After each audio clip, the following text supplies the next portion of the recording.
Let's get out there. Sponsored by the Oregon Lottery. And it is time for us to get out there, so why don't we head out to the Oregon coast? Yeah, but this isn't your typical beach day. John Goodwin shows us what appears when the tide rolls out. So we live in a really, really special place. The Oregon coast, where the forest meets the sea. We get a majority of the oxygen we breathe from the oceans. If you look a little closer, the forest doesn't exactly end at the waterline. Our murky, dark, cold waters are murky because they're full of nutrients. Alana Kiefer is a marine biologist and founder of Shifting Tides. She leads classes and workshops that go below the surface. You want to be more in the rocky beach zones, the intertidal, which is the space between the tides. So coming out at low tide is really important. Today's group meets on the shore near Garibaldi. You've heard of foraging for berries or mushrooms, but how about seaweed? I think a lot of times when people see seaweeds, they're washed up on the beach and they're deteriorating and rotting and maybe a little bit slimy and stinky.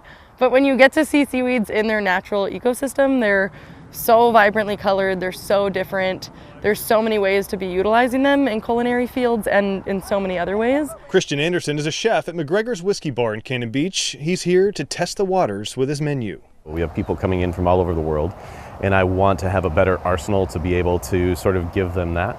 Oh, look at the size of these ones. From sea lettuce to kelps, technically all edible, though not always so palatable. Alana even puts it in her smoothies. You wouldn't even know until you add too much of it, and then maybe it's a seaweed smoothie that you don't want to drink every day.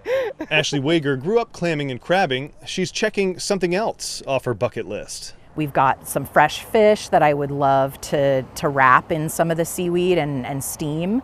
And then I think with the rest of it, I'm gonna dry it and then, either reconstitute it for soups or maybe grind it up for some seasonings and just experiment. Kelps, you're gonna wanna start drying within the next day, which drying, I really just hang them on a clothes hanger in my living room and your whole house kind of smells like low tide for a little bit. It's kind of fun. To forage for seaweed, you don't need a permit like you do for shellfish. There is a season though, from March 1st through June 15th. So it's drifting away until next spring.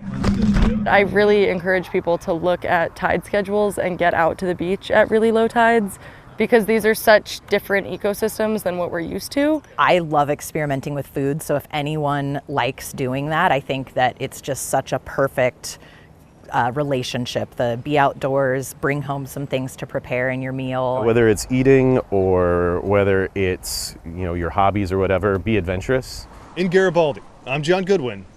Let's get out there.